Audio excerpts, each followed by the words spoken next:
The double slit experiment is a classic physics experiment that demonstrates the wave-particle duality of light. When light passes through two slits, it creates an interference pattern on a screen, which is characteristic of waves. However, when observed individually, light behaves like particles. According to Zhang Xiangquan's unified field theory, the motion of fundamental particles, such as photons, electrons, is a combination of two movements: the motion of the surrounding space and the motion of the particle itself within that space. Photons, for example, move in spiral trajectory, which explains their wave-like behavior.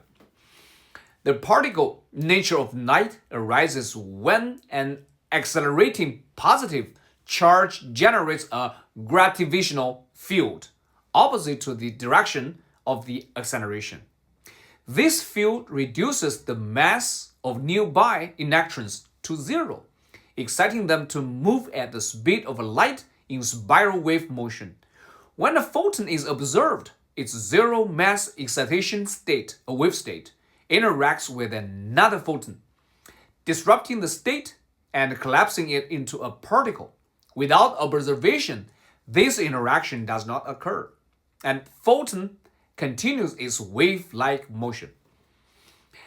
Electrons, on the other hand, do not move at the speed of light, but exhibit both wave-like and particle-like behaviors.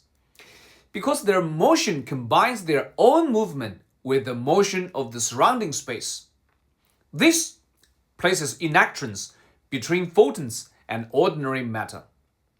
However, humans lack observational tools smaller than electrons, meaning that any attempt to observe them with photons inevitably alter their state. Advanced civilizations, according to Zhang, could potentially observe photons without interference using artificial field scanning technology. These fields, composed of spiral motion in space, can theoretically photograph photons without affecting their state.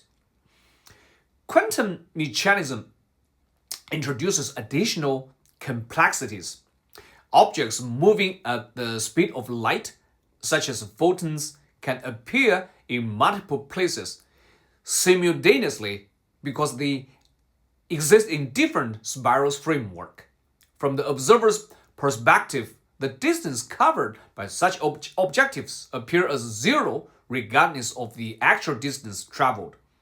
This also explains quantum entanglement, where particles interact instantaneously across vast distance, even between galaxies. Unified field theory emphasizes the role of the observer in determining the state of particles. Whether a particle is stationary or in motion depends entirely on the observer. Without an observer, a particle's state cannot be defined. This challenges the traditional view that a particle's behavior is solely determined by its motion, asserting instead that it depends on both the object's motion and the act of observation. To understand why observation affects the state of particles, consider a bullet in flight. Observing it with light would not affect its motion due to its large size. However, if the bullets were very small, as small as an electron, using photons to observe it could inevitably disrupt its state. This analog highlights why the act of observation fundamentally alters the behavior of tiny particles like photons and electrons. Thank you.